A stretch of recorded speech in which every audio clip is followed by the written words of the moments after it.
Oh, I'm a bit teary already. It's beautiful, both of you. Thank you. Okay, the dance floor. We're on the dance floor.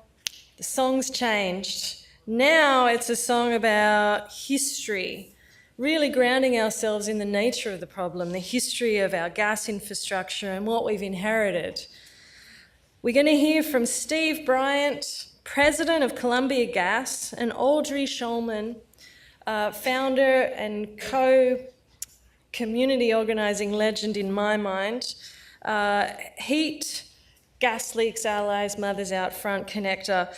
Steve and Audrey will take us on a journey on the dance floor into thinking together about the nature of the problem, the context that was inherited, and some of the complexity that's had to be grappled with as we get a sober sense of how to construct a path forward. Steve, Audrey. Steve first.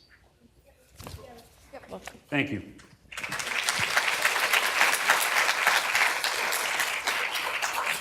Good morning, everyone. Thanks for taking the time. Audrey and I will be here, if we stay on plan, for about 8 minutes. I'm going to take, if you will, about 5 minutes, just so that many of you who are not familiar with what gas distribution companies are about, just give you a little bit of description of what they are and talk about how we assess leaks. So let's talk about a distribution company as the last leg on moving natural gas from the wellhead to the burner tip. We move gas from the interstate pipeline to retail customers, including in the Northeast United States, about 13 million homes that are heated with natural gas. Now, I'm going to talk about gas distribution companies really with a Northeast focus. And the reason for the Northeast focus is because these gas distribution systems are older. They have some interesting characteristics about them that that present some challenges regarding managing leaks. So if you think about the gas distribution business in the Northeast United States, it rolls all the way back to the mid-19th century. It was actually manufactured gas from coal, and it was principally used for street lighting. So it was very urban, very concentrated. The material used to move that gas from the manufactured gas plant and storage to customers was principally cast iron.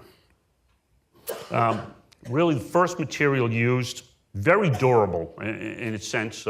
Some of the gas distribution facilities that are still in the ground today date to the early 20th century, or perhaps even in my distribution company since even into the 19th century. There is one aspect about cast iron, though, is that it's joined together by bell joints. Think about a piece of pipe with a bell-shaped end to it, one piece fitted into the other. Let's call it about 12 feet in length. I'm going to say this for my friend, Mr. Proudman. I'm not an operating guy. About 12 feet in length. Joined together and then sealed, and those seals have a tendency to leak. So often not huge leaks, frequently smaller leaks, but nonetheless methane leaks. Later on, as gas distribution systems spread out further, bare steel was used, and it's a great name. It describes just what it was, plain bare steel put in the ground. One great attribute to it is that it could operate at higher pressures. It wasn't prone to cracking as cast iron was, so it wasn't brittle, but it had a tendency over time, and it is now over time, has a tendency to degrade and begin to leak. Those materials really stopped used towards the end of the 1960s, and what we're experiencing to a great degree today from our leaks is the deterioration of that older infrastructure.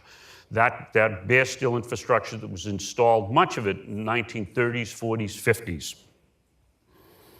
Now, cast iron and bare steel together are referred to as leak-prone pipe. And you'll hear companies talk about, gas distribution companies talk about it, Heat talk about it, Mothers Out Front, about programs that are intended to eliminate leak-prone pipe and replace them with modern, what's called cathodically protected and coated steel. And very durable plastic. And those are the principal materials that are used today. Not to say that they don't ever leak, but the likelihood of those facilities leaking much lower than the cast iron and the bare steel. So let's talk about leaks and leak classification, because this is really our transition into this discussion today. So leaks are evaluated. Gas companies constantly patrol their distribution systems to identify leaks.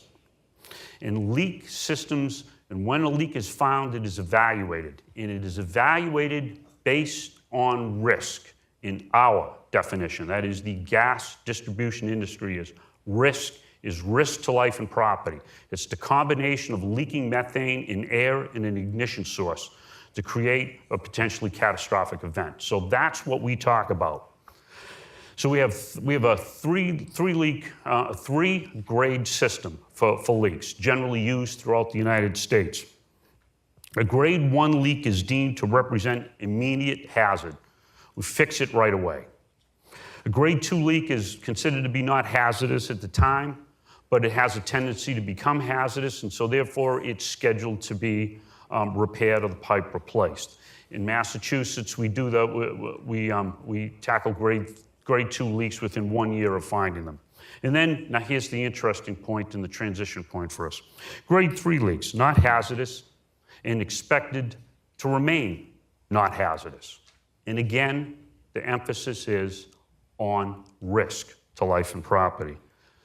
But that's what we're here for today, is to talk about and reconsider that evaluation, because now we have another consideration, and that's the recognition that methane is a potent greenhouse gas, and that leaks that once were considered, I won't speak for the rest of the world, in my mind, not all that long ago. I thought about a grade 3 leak only as in the context of risk.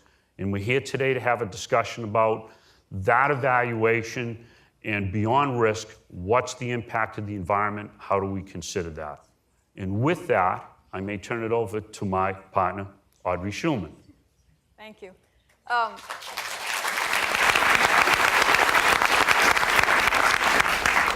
So Steve's talked a little bit about the history of the infrastructure. I'm going to talk for a moment about the history of this coalition.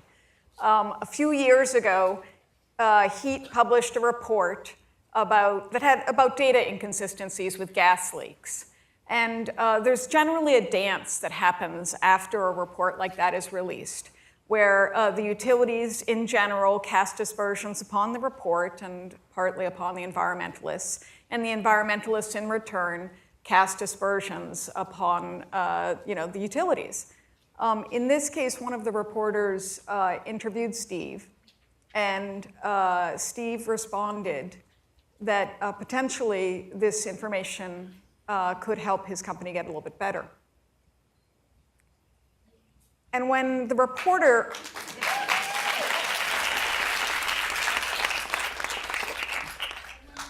read me that quote, I was so taken aback that I answered the report. I gave a quote that was a little more gracious than I normally do. And a few months later, he asked me to, along with other environmentalists, to a meeting, and he listened to all of us with respect. And from that meeting came other meetings and other conversations with more and more people, both from the utility side and the environmentalist side, together talking. And from that, we found shared goals and some shared values. And that is what gave birth to this coalition, to this study that you're about to hear, and to all of us being together in this room, being ready to listen to the other side with, just ready to act just a little bit more like Steve. So thank you. Thank you very much.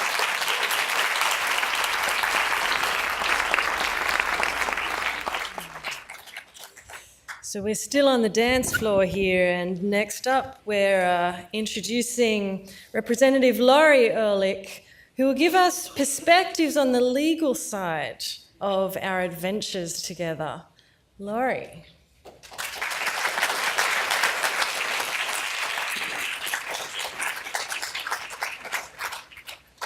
So good morning. I understand this is the dance floor. I want to lower your expectations that I will be dancing, because that would just scare you all. Good morning, and what an incredible turnout. This is so exciting. Thank you, Mothers Out Front, for your amazing organizing and intelligence and really being willing to roll up your sleeves and learn a whole bunch. I'm going to very quickly give you a little history on why I am standing here and how this all came to be. Some of it goes back pretty far before Mothers Out Front was even a twinkle in someone's eye.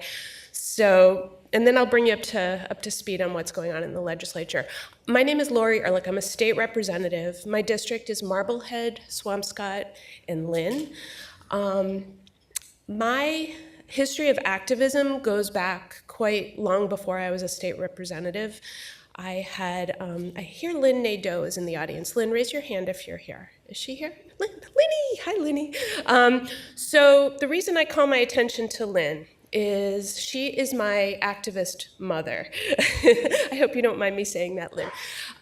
We started an organization up on the North Shore called HealthLink that sprung up around concerns over a coal-burning power plant in Salem Harbor. That was my start with that was back in 1997, organizing the community, reaching out to neighbors, getting involved in state policy. It was that activity that actually laid the groundwork for me running for office. But I don't want to get too into that. Through that, I ended up partnering with a gentleman named Jan Schlichtman. Jan's not here, is he? He's not here. Jan is the lead character in A Civil Action, which is a true story about children in Woburn who are being poisoned by contaminated drinking water. Jan, as it turns out, lives in Beverly, and we teamed up to actually successfully clean up a drinking water supply for 80,000 people. Thank you. So the drinking water was contaminated from the power plant. So it had 6 feet of coal waste at the base of the plant, at the base of the drinking water. And we did orchestrate a 6-year cleanup, actually. So Jan became a good friend of mine. And one day he reached out to me after I had immersed myself in policy, gone back to the Kennedy School for a master's degree, run for office, and I had just been elected, and he reached out to me and he said, I've got this case where communities around Massachusetts are getting together because they're concerned that city trees are dying, and they have no control over it. And they've traced the reason for the trees dying to gas leaks by the roots of the trees. So the trees were suffocating because they couldn't get enough oxygen. So that is how the issue first came to my attention. I filed a bill, it's probably been, 8 or 9 years ago, trying to address the tree issue. And what I learned actually at the hearing for that bill was that there's so many other issues surrounding our leaky infrastructure. So that began a journey. The journey brought me into the lives of so many different stakeholders in this area. From a legislator's perspective, we had stakeholders, obviously the people who care about trees, which really should be everybody, but municipalities cared about them, tree people cared about them, people who enjoy shade in cities, and I also came into contact with labor. I came into contact with public safety people, police, fire, first responders, who were actually going into homes that were calling in the smell of gas. There was great concern. Also, global warming obviously was an issue. So my dear friends in the environmental community, I have to credit Clean Water Action and Joel Wool, who I know is here. Joel, yeah. So I will say that when I first filed this bill was a legislative orphan. I was screaming my head off, trying to get people's attention. Environmental groups were like, well, we're working on this issue, that gas leaks is not on our radar, funding is tied into it. I couldn't get anybody. Everybody was like, oh, we care about what you're doing. We care, and that's a great issue, but it's not on our agenda. We're not working on it. This went on for years. I just heard a noise that I'm going to go on too long. Let me just wrap up. So we've now, since I filed that bill almost 9 years ago, we've passed into law 2 gas leaks bills. Okay, so the first one opened up the opportunity for transparency. So it didn't take a discovery process in a legal proceeding to find out where the gas leaks were. We were able to, as consumers, have access to the information that the gas companies were tracking. The gas leaks, some for decades, they were tracking these leaks and they weren't being repaired. So suddenly consumers were empowered by the first law to actually have that information. Now, it wasn't easily readable, and Audrey Showman stepped up, the amazing Audrey Showman, and created Google Maps so consumers and communities could see where the leaks were. Public safety was very pleased about that. The second law put in requirements for repair and replacement. And that bill, when it was signed into law, just like the first bill, I stood there with the gas companies, and everybody really, for the first time, really seemed to be on the same page. The process continues. I have to also recognize a colleague of mine. I've had 3 nicknames in this activist realm. First, I was Mother Grizzly from Marblehead. Then I was the East Coast Erin Brockovich. And now in this realm, I am Gas Leaks Girl. And that, if you ask in the legislature who Gas Leaks Girl is, you now know who she is. But I wanted to just point out that my last and final bill, I have asked a colleague to help me with this, and she's in the room. Christine Barber from Somerville has. She's an incredible advocate, and she's a dear friend, and she has picked up the baton and run with it. But I'm still here. So we have a bill. This bill deals mostly with consumer protection, and I don't know if Christine's speaking later, but if you want to ask me about it, I don't want to go on too long. All of the work that everybody has done, the studies out of BU, Nathan Phillips and Margaret, and Nathan's here. Hi, Nathan. That the work, Bob Backley was one of the first people I came in touch with, measuring gas leaks, illustrating it for the public. It's all part of progress. And I am pleased to say that we have had incredible progress that we continue to build on and hope to see through. And it's wonderful to have the gas companies step up and be a partner in this realm. So that's what I've got. Thank you all.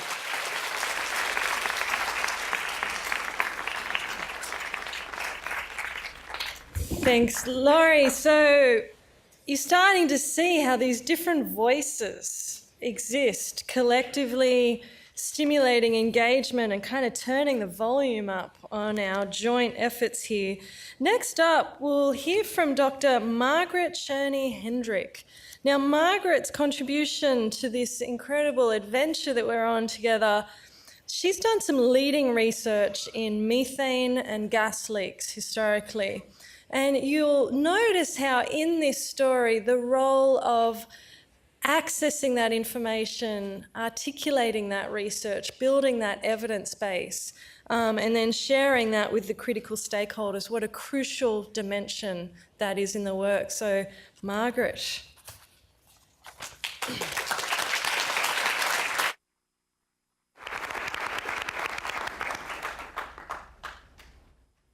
All right, well, thank you so much. I'm thrilled to be here, and I'm just overwhelmed and impressed by the number of diverse voices who have come together today to try to tackle this problem.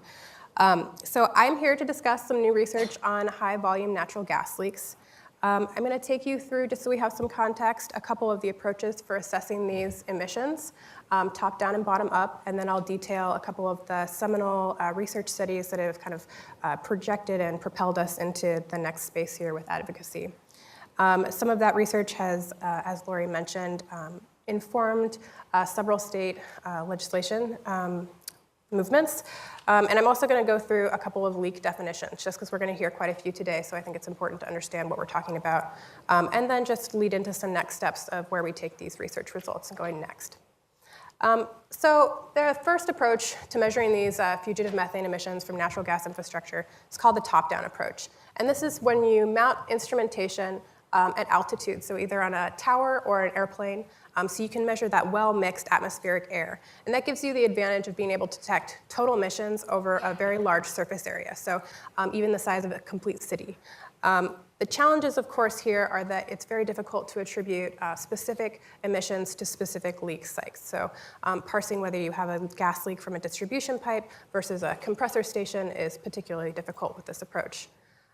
One of the really important top-down studies that has come out in the Boston urban region was by McCain et al. In 2015, published in PNAS. This is Boston University and Harvard University and others who went through and measured the entire emissions for a year over the Boston urban region using towers.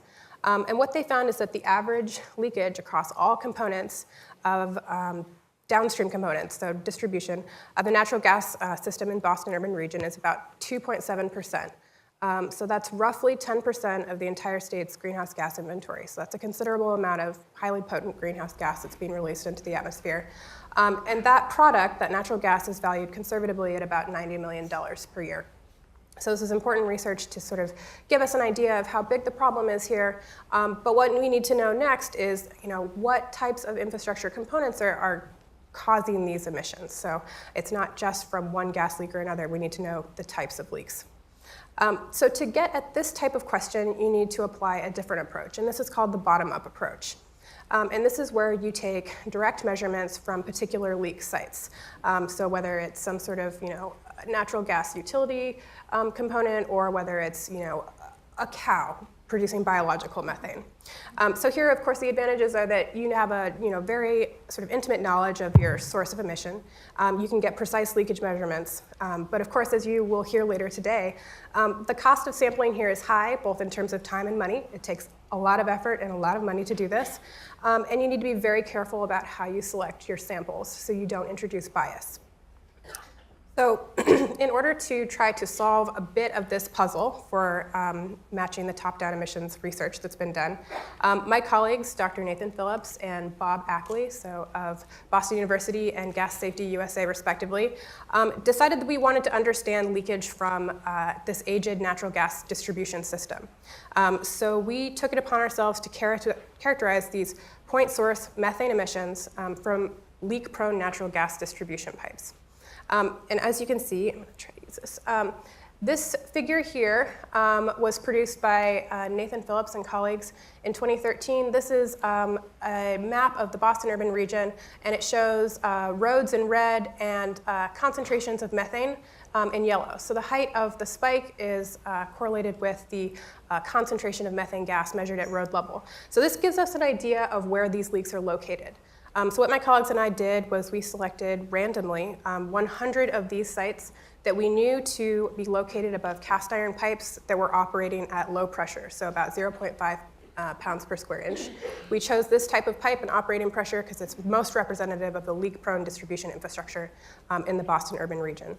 And at these sites, we measured methane flux, so that's the amount of methane gas, so natural gas that's being released per unit time. At a leak site, we measured methane concentration, and then also hazard potential. So that's grade 1 through grade 3.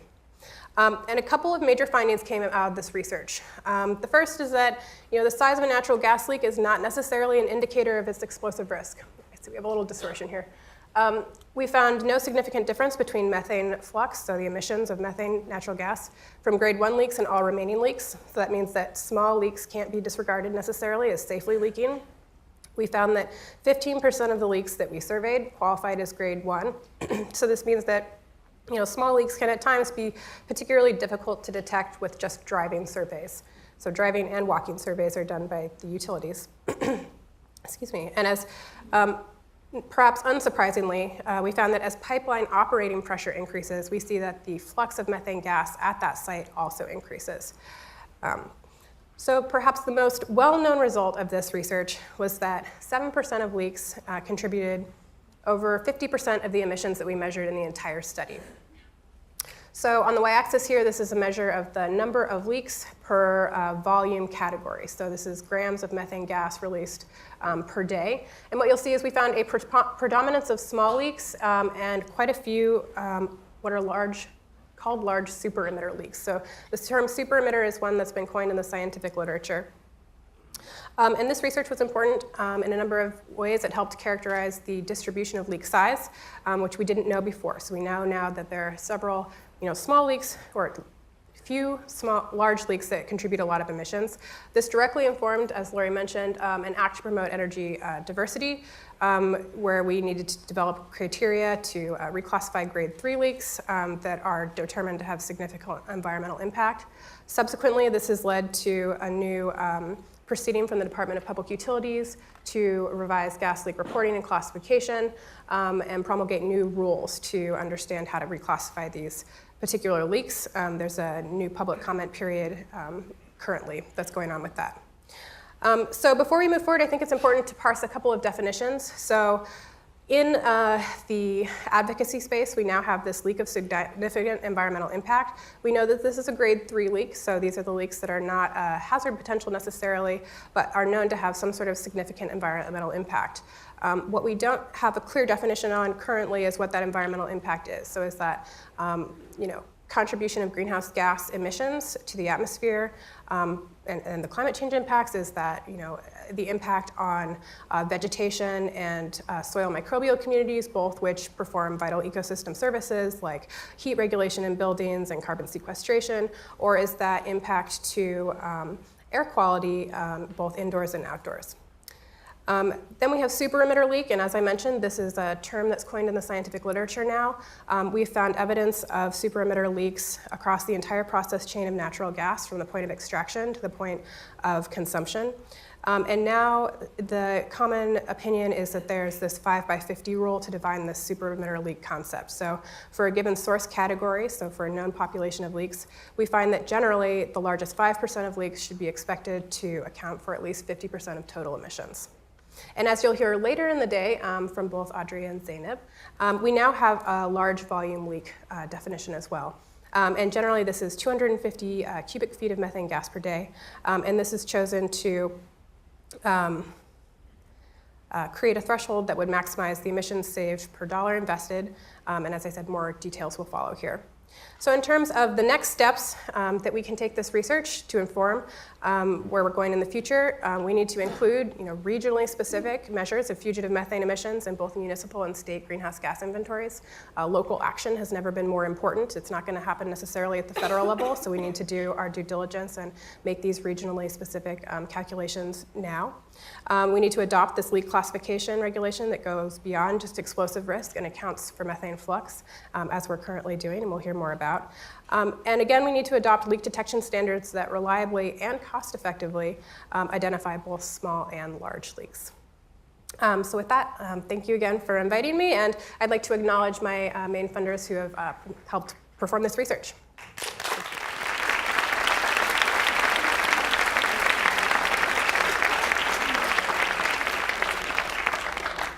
That is some fine work there, Margaret. Thank you.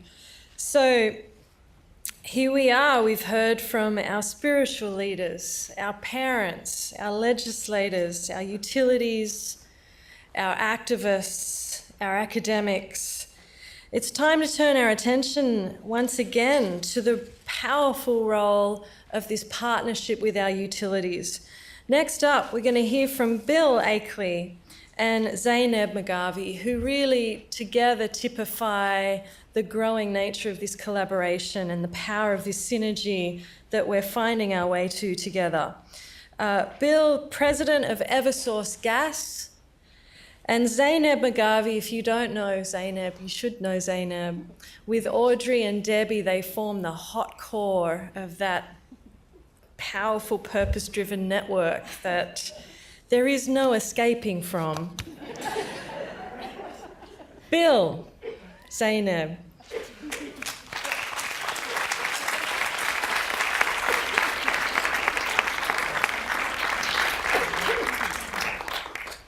Good morning, everybody, and unusual coalition. So bringing environmentalists, academia, passionate people for profits, together with local natural gas distribution companies around the issue of methane emissions, could have gone down the route of endless debate around the topic, its impact, its issues. We could have got hung up on tons of research and conflicting information and paths of different direction. And we could have aired this out in the state houses and in municipalities and in public arenas and media outlets. But that didn't happen. And I think I reflect on kind of from the first moment to where we are today, what is uniquely different about the experience and where we are sitting with this powerful kind of team, this hot core, which we'd like to be part of the hot core as well, around solving a critical issue that we all are very passionate about. And I really get down to three things. And we heard a lot of it in the opening speeches, but I just want to bring it down to what we felt on the utility side and really to provide a lot of compliments to the team, the hot core that came into our front doors. But we got grounded on some common aspirations, some common beliefs. And that took a lot of work. It wasn't easy because there's lots of places we can easily get into a point where we don't agree. But we found that core. We found that common bond. We found a common aspiration. We also had passion around it. And some common beliefs we stayed true to. And Zainab, without a doubt, when we drifted, brought us back. Because we often drifted, and I have to say, both Audrey and Zainab were very quick to make sure that they sensed it and grounded us back on those core principles. So that was number one. And number two is the approach from the opening meeting around positive intent. And I find this true in any difficult situation. When you start with a poke in the eye, you get a natural defensive reaction and you basically surround yourselves with a process that never moves forward. But when you walk in a room with positive intent and the sentiment that the people across the table have positive intent, you open all kinds of doors. And again, without a doubt, I was asked if I needed security at the first meeting, if do I need attorneys, lawyers, all those kind of things. And we didn't, and we sat in a room, and without a doubt, it was a passionate, engaged discussion of respected parties finding that common ground. And the third part of it is active learning and listening.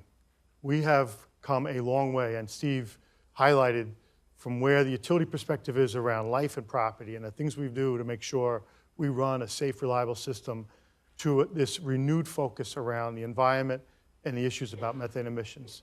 And that learning both happened on our side, and I hopefully from rolling up our sleeves and getting out there and understanding the complexity around the issue, we truly formed a partnership.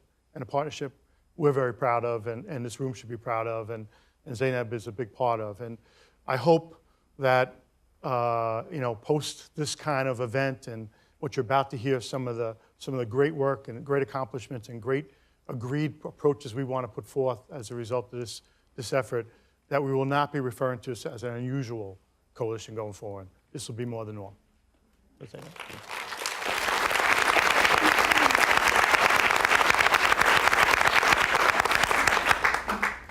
Thank you, Bill. And I have learned a lot, absolutely. I'm thinking back as well to that first conversation.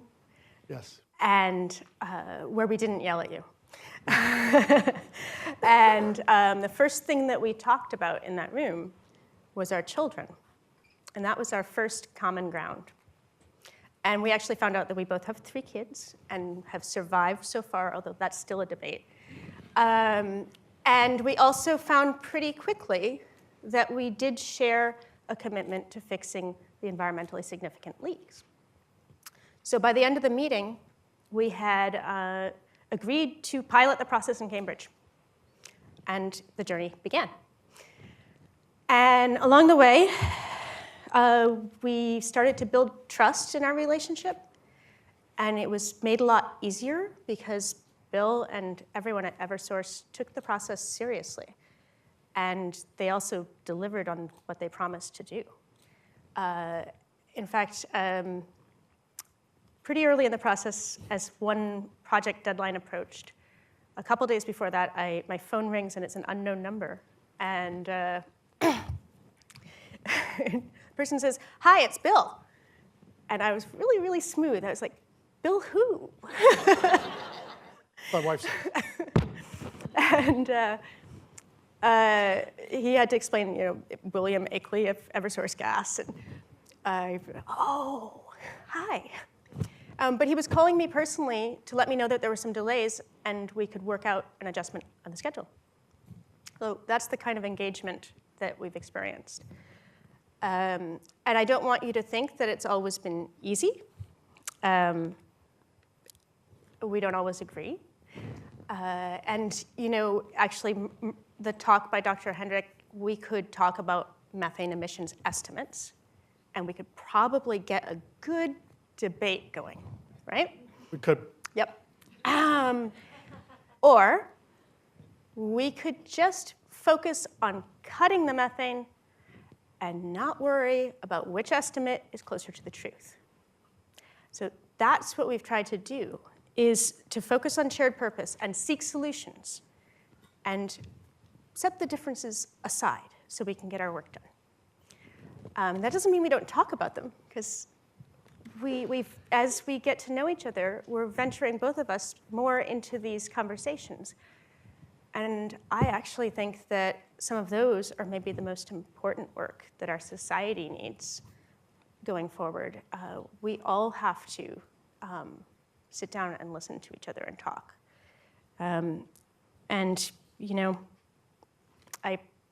I think Divided We Fall has a particular meaning recently. And so I'm honored to seek solutions together with you. I'm honored as well. Thank you.